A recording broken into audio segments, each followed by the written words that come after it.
Hey everyone, have you been enjoying this series? If so, there's something really simple you can do to help us.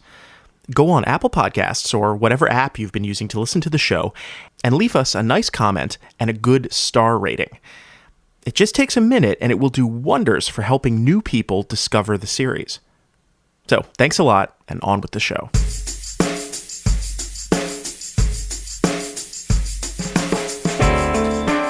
This is Mind Your Own Business with Mike and Matt, Race Car Radio's podcast for business owners, entrepreneurs, and aspiring entrepreneurs. I'm David Hoffman, and your voices of reason are Mike Gansel and Matt Plosiak. Today, the lovely Glenn Diehl of Genesis Exhibits joins us to talk about a scary and exciting 180-degree turn he recently took with his business. A company that had done basically the same thing in the same way for decades, and then totally changed their product line, supply chain, and sales strategy. All right, good morning, Mike. And good morning, David. Good morning, Matt. Good morning, Michael and Dave. And our guest today is Mr. Glenn Diehl. Why don't you tell us a little bit about your business and what you guys do? Good morning. Happy to be here. We're with Genesis Exhibits is the name of our firm. And our core business for the last 35 years has been the design and manufacture of trade show exhibits.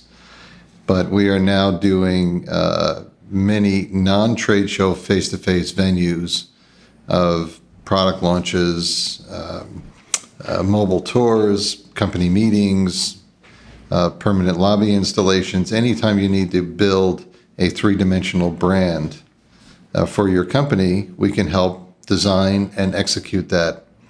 Wow, so you're full service. You design, fabricate, yep. AV, carpet, furniture, graphics, the whole schmear, huh? Correct. You walk into a ballroom of Goldman Sachs, and we'll do everything that you see in there: the seating, the staging, the lighting, the video wall behind there, the podiums, the sound systems, and all of the branding that goes with it, both the digital content as well as the print media. The reason you came in today was that you've had, just in the last short amount of time, a real sea change in the way you guys do business and in your supply chains. Tell us a little bit about that and what happened. Sure. We had a sole source supplier since the inception of the business in 1983. So we were a de facto franchise focusing on the local market. We severed that relationship earlier this year. Diversifying from that supplier has opened up our business tremendously, so that now we can offer a much broader range of products, services, and our territorial restrictions have now been removed. So it's almost like starting a new business all over again. It's amazing to be able to do that. So here's my question, is what has that done to your staff? How has that changed the inside of your company? I'm here to ask you guys that question of how do you overcome the cultural shift for a company, brand, and staff that have worked with a single brand for 35 years, and now they have to rethink their own identity and who they are, and how do you change that culturally as well as the practical matters of sourcing and all that. But for me, I've got a staff that in some cases have got 20, 30 years of single source underwear in their drawer that they have to throw out and start a whole new whole new brand.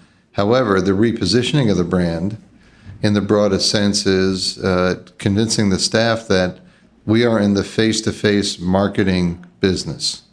So I want all of my staff, not only my AEs, but my designers and project managers, to think in terms of any face-to-face venues or environments that our customers, prospects, or or employees of a company go into.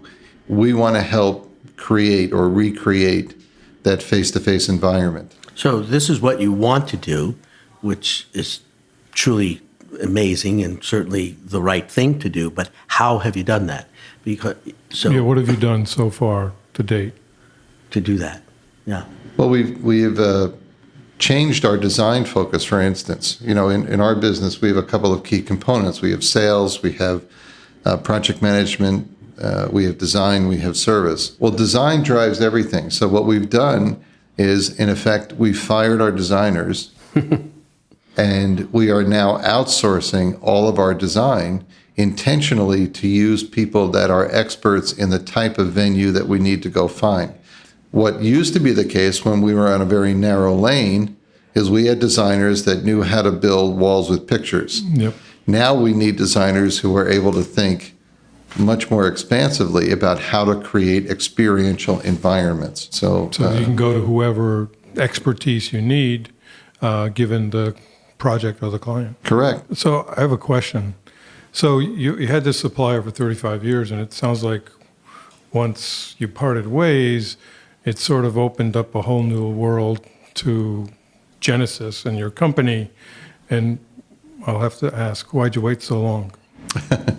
Great question, Matt. I love it. And I've thought a lot about this recently because I still have many friends who are sourcing from that sole supplier. And I think the biggest internal change in my approach toward the business is the realization that when you're working with a single source supplier, it makes you lazy because you basically sell what they make. And if they're providing any marketing support or leads, then you fulfill their leads. If they don't send you leads, then you can use the fact that they're not sending your leads as your pretense for not being successful. You say, well, I'd sell more stuff if you sent me more leads. And if you don't like a particular product that they have, you can then blame them for developing the wrong product, or it's too expensive, or it doesn't do what the client wants. Right. So basically it was easier, right? It was easier, at the time. Yeah, and which was fine when they were proprietary in some respects, and they represented a significant advantage in the marketplace. That advantage is now gone, both from a product and a marketing and a branding standpoint, and it was time for us to spread our wings and rebrand. So what message have you been giving your employees to say, we have a new brand, we have a new company, etc.? The message to them is the world is our oyster. The message simply to them in terms of helping them wrap their head around the new language of the business is that we are no longer a trade show exhibit supply company. We are now an experiential marketing, environmental design company. So you can bring the horse to water, which is all of what I hear you saying. Now, how do you make the horse drink? Well, some horses are more apt to drink new beverages than others. I was wondering, the first thing I thought of when you said this was how much harder this is going to be for your staff. I mean, the rewards are potentially bigger, but it's harder to sell, it's harder to explain, it's harder to, how do some of your people who have been with you for 20 years feel about this change? Or is there... There's been some resistance. It's been difficult for them to, again, think of themselves a new way. But that's why I get paid, because I am selling them on the new world of opportunity that we have to sell anywhere to anybody, virtually anything in our areas of expertise, as opposed to just sell these products, just sell in this geography. It is unshackling for them. So, one person's discomfort is another person's freedom. And to a large extent, they're embracing the benefits to the whole new world that we're living in. It sounds like you've made a lot of progress on this, and some really positive things are starting to happen. But what are the challenges that still remain? What are the things you're still figuring out? What's not happening that you'd like to happen? And what can, the voices of reason here, Mike and Matt, what can we add to some of the great success that you are describing?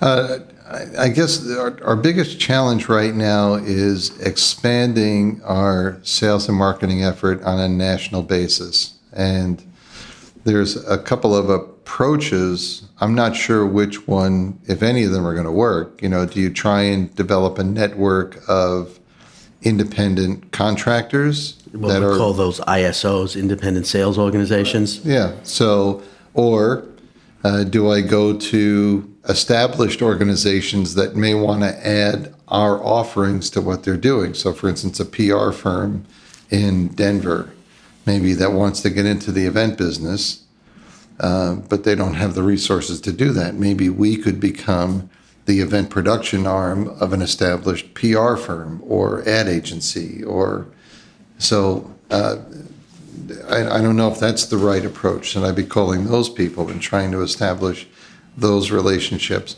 Should I just be hiring representatives in certain geographies and incurring salary costs and startup costs? And so if you had $100 to invest, where do you invest $100? The old question. Let me ask you this. Perhaps one of the places is to start at home, meaning here with your own sales staff.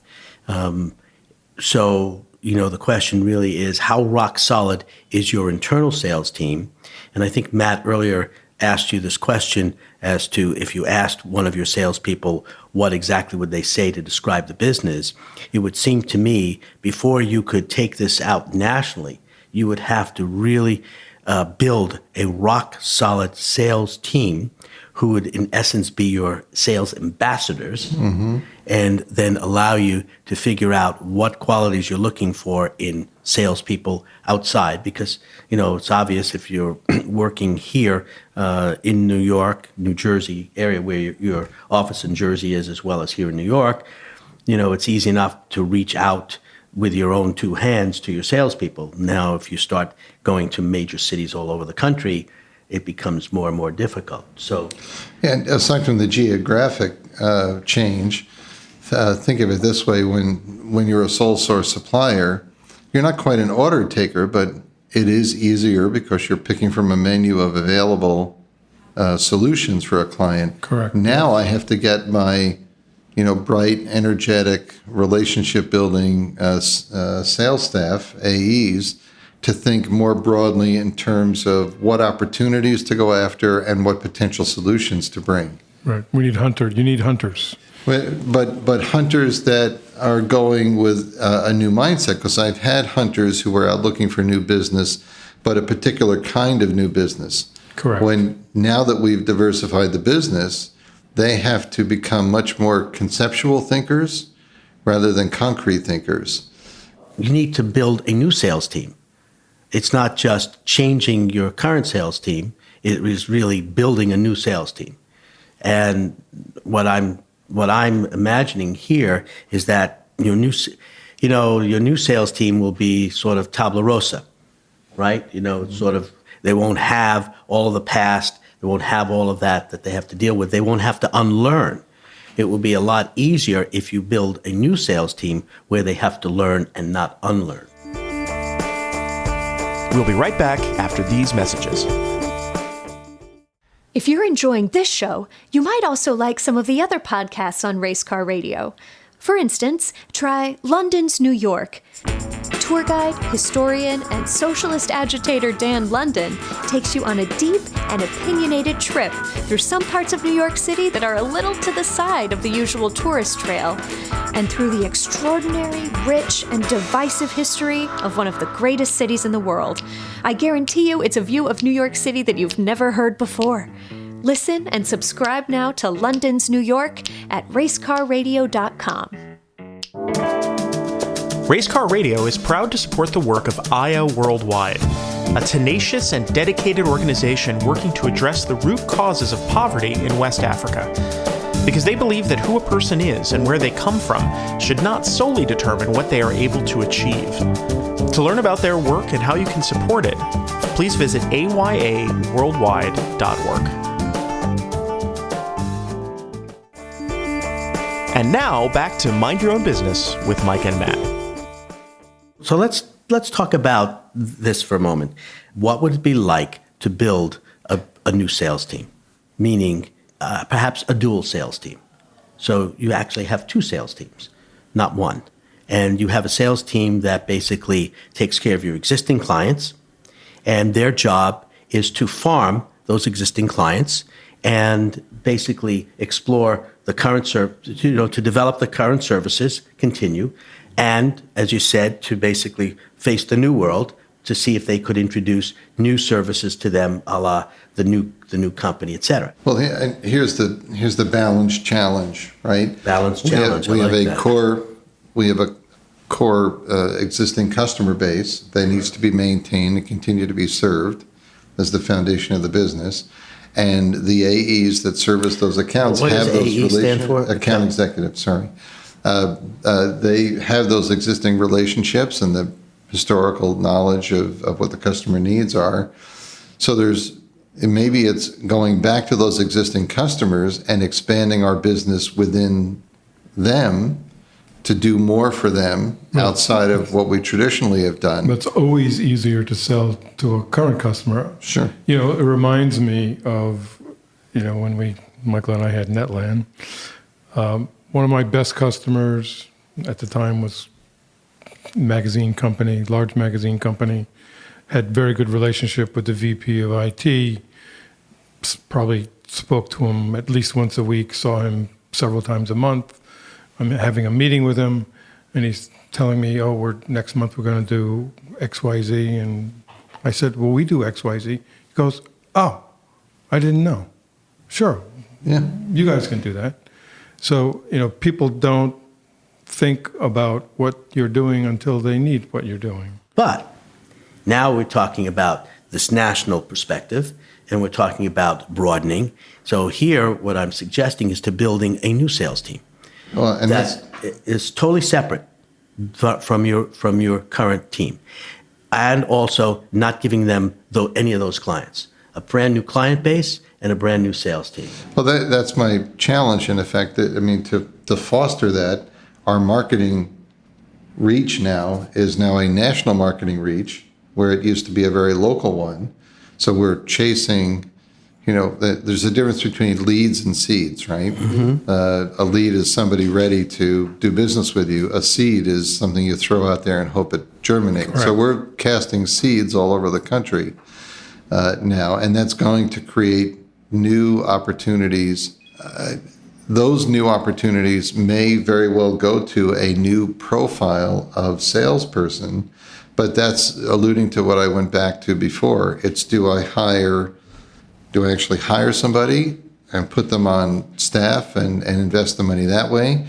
Do I try and find independent multi-line representatives? I'm going to answer those questions. Or do I look for the PR firms, the ad agencies? Well, I think initially I would agree with Michael. I know it's unusual sometimes, but I agree with him that you should start in-house. And I think it makes sense to have a separate national sales team, and you start off with one person and two people and see how that grows and understand what the process is going to be to sell outside of your geographic area. I'm delighted. What day of the week is it? Today is Thursday, Matt, and we're agreeing. We're agreeing. Well, it takes a few days. It does. That's right. But I actually want to pick that up and tell you a little bit of our experience with ISOs. It isn't wonderful. I mean, independent sales organizations basically promote a variety of different products and services. And there's no guarantee that they are going to sell or promote yours. And how they work really is very simple. The ones that make them the most money, those are the ones that they promote. The ones that take the longest time, unfortunately, they give less time to that. So they're really focused on the here and now, the immediacy. Right, and if you're not giving them leads, they're not going to sell anything. That's true. Secondly, you talk about established organizations, PR firms. That's a great idea, but there again, you need somebody to promote that in-house to that. And that really comes back to building a new sales team with the emphasis on hunting and putting those PR firms squarely in their radar. And then, the issue here today about hiring a rep in a particular physical area, well, you have a very strong marketing director and team, and you can direct your marketing literally wherever you want. And so you can create using your web landing pages that are specific to a targeted area, and then have your internal sales team actually focus on that. And ultimately then, once you've built your this new sales team with your sales ambassadors, you might be able to send one of those guys out into the hinterlands and, sort of be what we'll call the traveling sales guy that hits Denver and hits, et cetera, over a period of time. But if Rome wasn't built in a day, or at least they tell me that. I figure that that's true. So I would, focus back on what is the team that you're building here and now, this new team. And if you then have all of the conceptual stuff, all the marketing stuff, all of the expectations set, and you succeed building it here, then, what they say, if you can do it here in New York, you can do it anywhere. You do it here in New York, then you can take it on the road. That's my thought. I have a question. With the digital world being what it is now, and instant communication being so prevalent, is it necessary or even wise? Let's say you want to break in a bigger way into the event market in Vegas, say, where it's huge, right? Or Los Angeles, whatever. Is it to have a person on the ground there, or can it all be done remotely? And if somebody flies out every now and then to service an account, I wonder, it's so easy, it's so much easier now to video conference, to market things digitally, does putting a sales team in a marketplace have the value that it once did? Dave, maybe you're right. The fact that the internet and the world is so digital, it's certainly less necessary than it used to be to penetrate a particular market. And I definitely think initially to do it from your current headquarters makes a lot of sense, to understand, what the process will be. Because, selling in New York is not the same as selling in Chicago or selling in San Francisco. So understanding that and figuring out what kind of person you need in those markets would be helpful. Well, and that's an observation of just how sales development has changed, how technology has affected the change in sales development over the last 30 years. It's incredible now how few clients really have a need or feel the need to meet with us face to face. We're doing everything via Skype or whatever, and we offer all the time. We'll come over, and they're like, "No, I'm good. Just go to set up a GoToMeeting or a Skype call or whatever."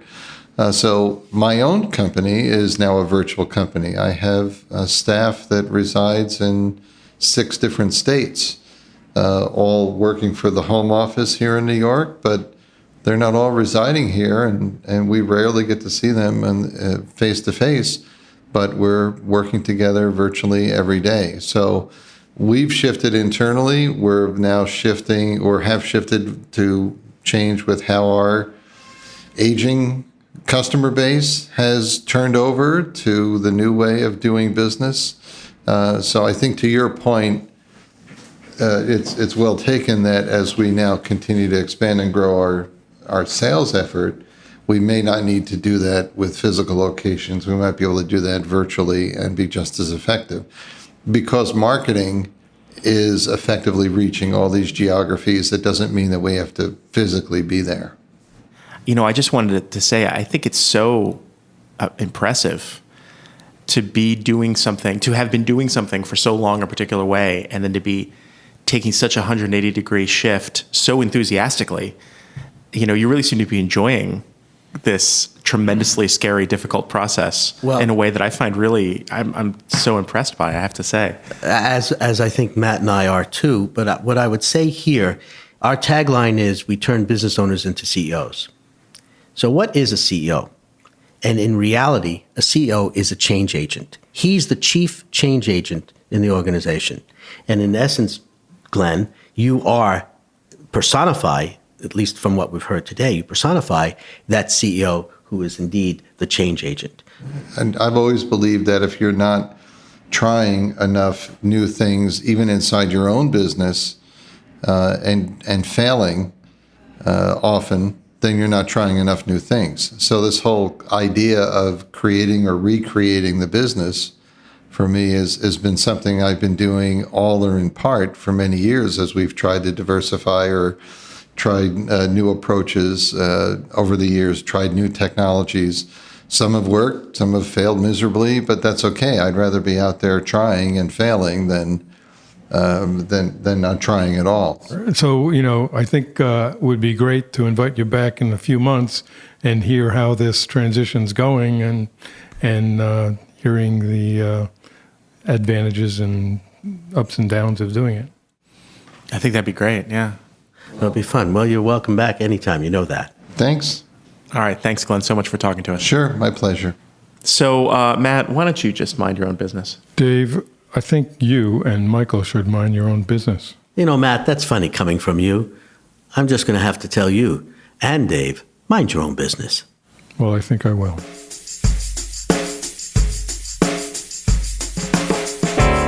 Thanks for listening to Mind Your Own Business with Mike and Matt. Episodes coming soon include conversations on hiring, firing, wiring, miring, tiring, and perspiring. Never miss an episode by subscribing to the show on Apple Podcasts, Google Play, Stitcher, and many of your other favorite podcasting apps. Find those links at racecarradio.com/mindyourownbusiness. You can also follow us on social media at MYOB Podcast on Facebook and Twitter. Today's guest was Glenn Diehl of Genesis Exhibits, www.exhibitsbygenesis.com. The stars of the show are Mike Gansel and Matt Plosiak of Voice of Reason Consulting, www.voiceofreasonconsulting.com.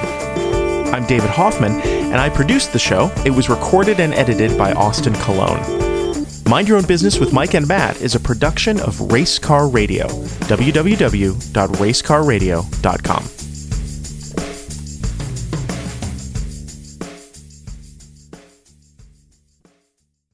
Racecar Radio is a division of Citizen Racecar. We tell stories.